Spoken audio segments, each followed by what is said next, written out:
Problem ये होती है कि प्रोसेस ही उनको समझ में नहीं आता है कई बार कि वो प्रोसेस क्या है। लेट्स से कि मेंस का प्रोसेस है ना, यू ऑल्सो रोट 4 मेंस, लगातार आपने 4 मेंस लिखा, एक में सफलता मिली, तो वो यस सर। क्या अंतर था और क्या प्रोसेस में बदलाव किए, मतलब अटेम्प्ट दर अटेम्प्ट, उसके बारे में थोड़ा सा मेरे को आइडिया आप दो।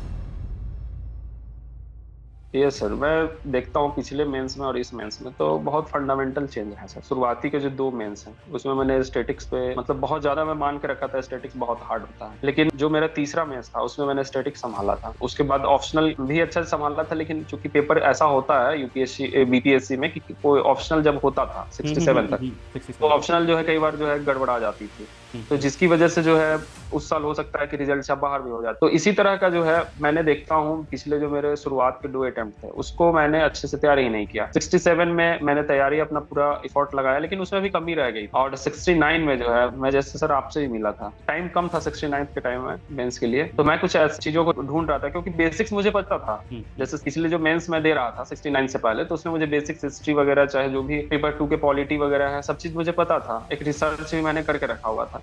लेकिन वो जो पास करने के लिए जो चीजें चाहिए, जो आपको बाउंड्री लाइन पे जो है क्रॉस करने के लिए, क्रॉस करा देती है। तो वो चीजों को मैं मिस कर रहा था कि कहीं से मुझे वो चीज मिल जाए, ऐसे में ही कुछ ऐसा मिल जाए एटलीस्ट मेरा लेवल वो हो जाए कि मैं एग्जाम में अच्छा लिख सकूं, अच्छा लिखा। खुद से जो है मुझे लगे कि हाँ मैं अच्छा लिख रहा हूँ। तो मैं उस चीज के लिए ढूंढ रहा था और इसके लिए मैं बहुत सारे कोचिंग में भी गया था सर। तो वहीं सडनली मैंने मिला, आप बोले कि मैं जरूर हेल्प करूंगा सर। आप बोले भी, आश्वासन दिया, हम लोग टच में थे और उसका फायदा हुआ। 10-15 ऐसे मैंने आपको भेजा भी था मेल पे, आप चेक करके बताते थे पर्सनली कि देख ऐसे शुरुआत करना है, फिर इसका मेन बॉडी को जो है ऐसे रखना है। तो ये सभी चीजें जो है मुझे कॉन्फिडेंस लाया सर। चाहे GS2 में भी ऐसे ही हुआ था सर, खासकर साइंस टेक में और पॉलिटी। उसके बाद एस्थेटिक्स मैंने संभाला था 67 में, जो स्ट्रेटजी थी मेरी, तो उसको भी मैंने 69 पे फॉलो किया। तो ये सभी चीजें मिल करके जो है वो सक्सेस बिल्कुल। में कन्वर्ट हुआ था।